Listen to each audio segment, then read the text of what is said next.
Hello, Squid and Octo kids! Welcome to Splat Theory. I'm your host, Kat, and today I'm answering the question of how does ink from the ink tanks get to the weapons? Thank you, Spaghider, for the theory suggestion, and I hope this video will answer your question. Well, first we should talk about what we know about weapons and inks. Let's start with the weapons first. Weapons are primarily used for inking surfaces and splatting opponents. All of the main weapons, in some way or another, splash or shoot ink forward, whether by shooting it, sloshing it, or swinging it. There are also the sub-weapons like splat bombs, ink mines, splash walls, and sprinklers, but Spaghider isn't asking about those. Then we have the ink. We know that ink dissolves by microbes in the air after a short period of time. We know that ink can't cover glass or tarps. We know that inklings can swim in ink. And we know that inklings can change ink color by will. And that's pretty much it. We don't know any more about inkling or octoling ink.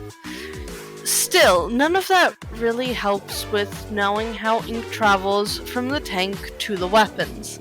Nintendo really doesn't give us anything on how the ink travels, but that won't stop me from trying to make a theory, or multiple.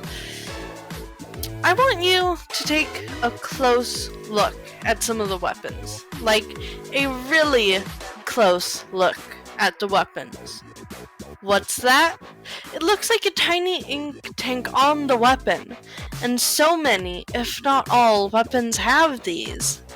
So it's possible that the ink isn't actually traveling from the ink tank to the weapon, but instead the weapon has a separate ink tank that doesn't actually connect to the ink tank on the inkling's back. Now, I hear you asking, then why do they have the ink tanks on their backs at all? Well, I have two possibilities on this that I think might be right.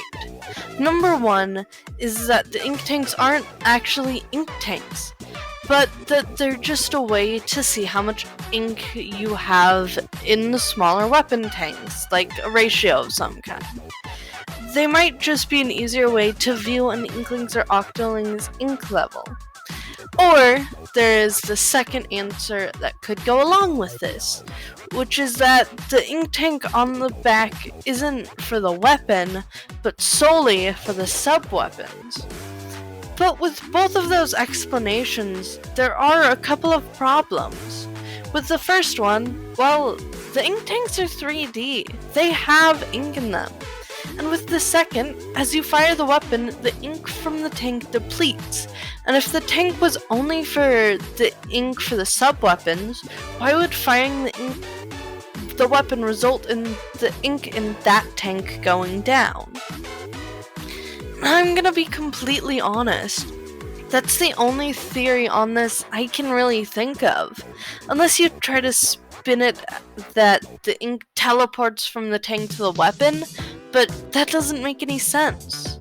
Or they could say that ink travels through the inkling into the weapon, but that's also strange and causes a lot of problems.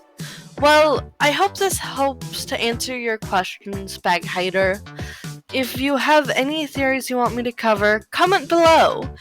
And if you enjoyed the video, super jump over to that like button, splat the subscribe, and ring the notification bell. And as always, stay fresh, stay off the hook, stay cool, and catch you later, Squid and Octo kids.